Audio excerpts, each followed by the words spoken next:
Hello, Vicki Miles here with another tech tip. And we are coming towards the end of the year, and now is a really good time to organize our files.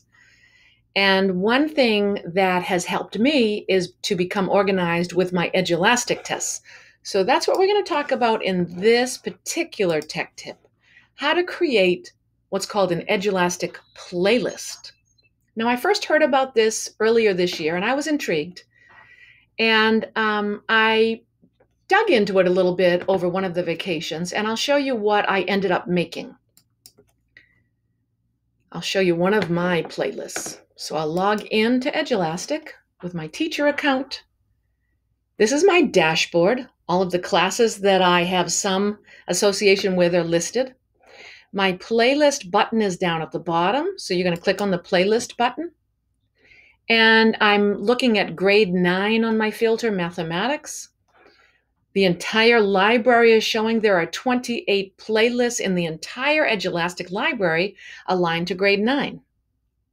I'm interested in the one authored by me.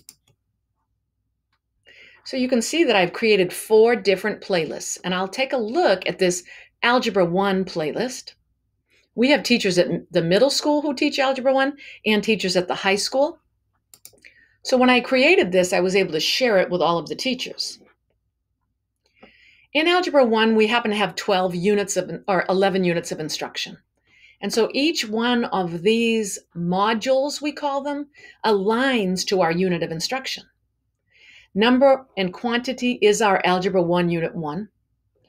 Our summative assessments are linked down at the bottom, and a lot of the little mastery checks and little quizzes, homeworks, formative assessments are also included in this first module. And then as I scroll down, you'll see that every module has the title of the unit of instruction. And all of our existing Edulastic assignments that we use are all located in here, including, look, some of them are translated for students who speak other languages. They're learning to speak English. And that is my playlist. Now, once I created it, I published it, and then I was able to share it with that share button. I made sure that everybody in the district had access. I hit share, and then I hit copy, and I simply pasted that link into an email with an explanation to the teachers. Now, once the teachers got a hold of the link, some of them are choosing to use this playlist. So what they're going to do is up at the top, there's another button with these horizontal lines. And this is where you have your current playlist that you're using. So if I were planning for my Algebra 1 class, and let's say I wanted to see what was available for systems of equations, because I'm just starting that unit, well, I might take a look at this mastery check. I might click on it. I might preview it as a student. And if I like this test, then I'm going to go back to my playlist. And easy enough, I'm just going to push the assign button, and I can go through the usual steps that you assign a test on Edulastic. So it works out really nicely. What I want to do in this tech tip is show you how I did it. So again, why make a playlist? Well, it takes everything that aligns to your existing curriculum. That is your units of study, your lessons, your pacing. It takes what you've already created or found in Edulastic and marries these two things together. The playlist brings the two things together, kind of like the file cabinet of days of old.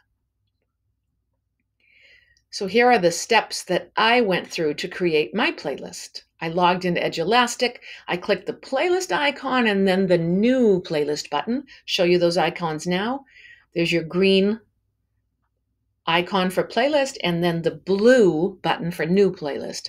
From there, you enter all the information. What do you want to call this playlist? What's the purpose of creating it? You're going to have a name of it, a grade, subject. There's a manage content button, and this is where it gets a little bit interesting. And I'm just honestly still learning it myself. You create a module. The module aligns to your units of instruction, and you enter information. You then customize your content by bringing in tests and even other resources that are not in Edulastic. You can align like special web pages or quizzes, games, anything like that. You can add those to this playlist. You publish the playlist, and then you share it with other people. So let me show you how I would create a new playlist. Let's go ahead and log into Edulastic again. And this time I want to create a grade 8 math playlist. Now, you can do these playlists for any discipline, any grade, right? But I'll create one for grade 8 math.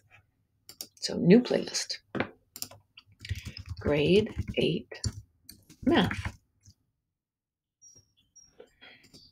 And my grade, of course, is 8. My subject is mathematics. I'm not going to put a tag in there. I'm not going to do anything with color. I'm just going to mention that this playlist aligns to Nichols Middle School grade 8 math curriculum, which is aligned to the 2017 Massachusetts Mathematics Framework. Okay, so that's my overall description. And I have this on draft or in a draft mode. And then I'm going to go to manage content. And this is where you want to add your modules. So really handy if you have the list of your unit titles right here. So I'm going to add module. This is going to be grade 8 math unit 1. So my unit number is 1, and I believe it's called the number system, but let's look. Here's my spreadsheet that we use. This is the shared curriculum sheet, and I'm on grade 8 math, and yeah, I'm looking at the number system for unit 1.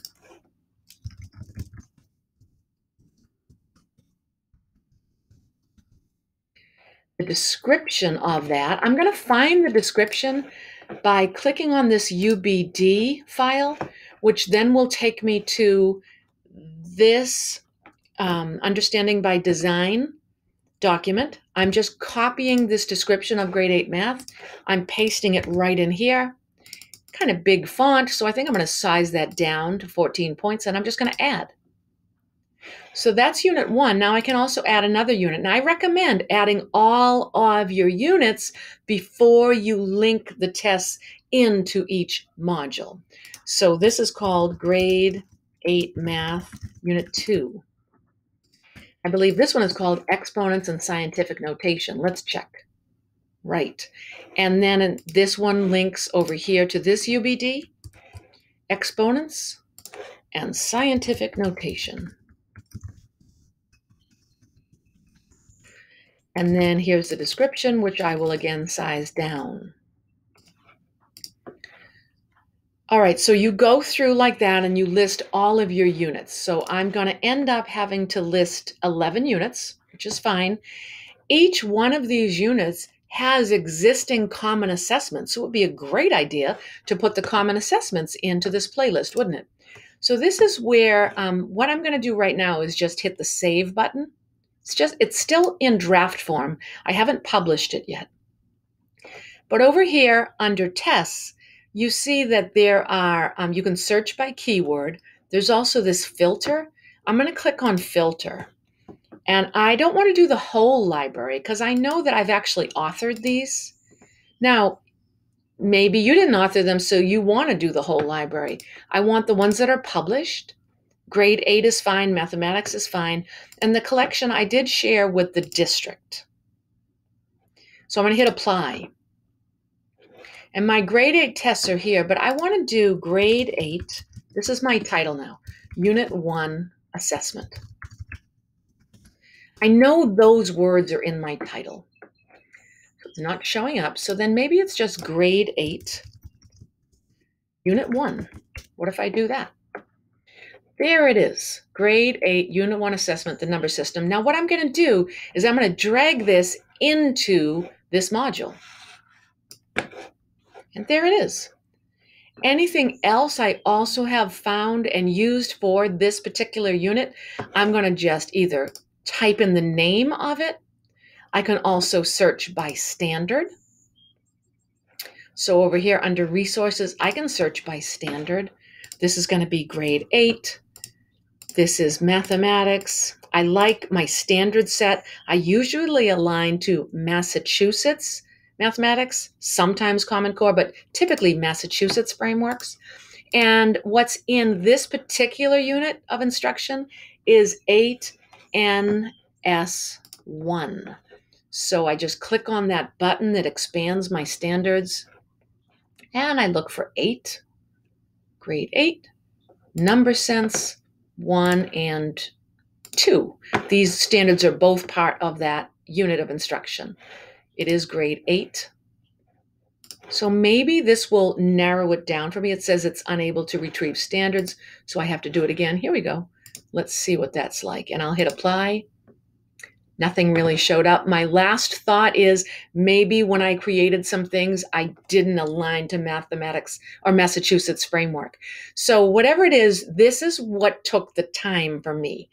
And I remember thinking to myself as I created my playlist, oh, darn it, too bad as I was creating resources on Edulastic that I didn't right then and there align them to my playlist. So anyway, that's how I went about doing this. Now let's add something to Unit 2 just to show you that. I'm going to do grade 8, Unit 2. Nothing shows up under resources, but maybe something shows up under tests, right? Grade 8, Unit 2. And this is science test. Look at this. This is science. Okay, so that tells me, oh, there's my scientific notation assessment.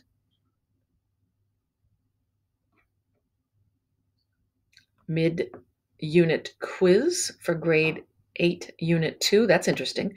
But I'm going to go ahead and drag this one in because I can tell that's it. But again, you're going to want to make sure that the filter that you had is there. So see, I had to go back and forth to get the filter back. And it doesn't stay for one reason or another. You just have to keep going back there. Again, this was the learning curve. This is what took me a long time. But that's how I created my playlist. So let's say that my playlist is done. I drag this in here, and let's pretend this is totally done, which it isn't, but it's all done. So I'm going to push publish. It says successfully published. Now what I want to do next is up here, there's a bunch of things that I can do. Right now, nobody can see this unless I share and give access to the district or the school. So you're going to do that first, then you're going to copy, and then you can share it.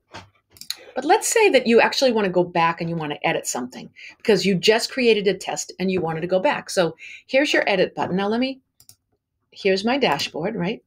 I want to go to my playlists. I want to go to my grade 8 authored by me playlist. And this is the one that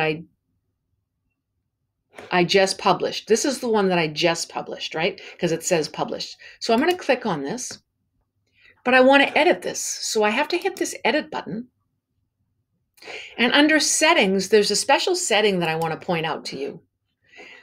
If you put this setting on, push it to on, members of Edulastic, your colleagues who want to use this playlist can customize it. They can add their own tests. They can remove tests that are not relevant to them. And then you can go ahead and publish it if you want to, or if you have other things that you want to bring in, you can customize your content. You can add more modules. So I think it's worth it. I really do, to create your Edulastic playlists, because next year, at the start of the year, you're set and ready to go when you begin your units of instruction. Just like anything, organizing pays off.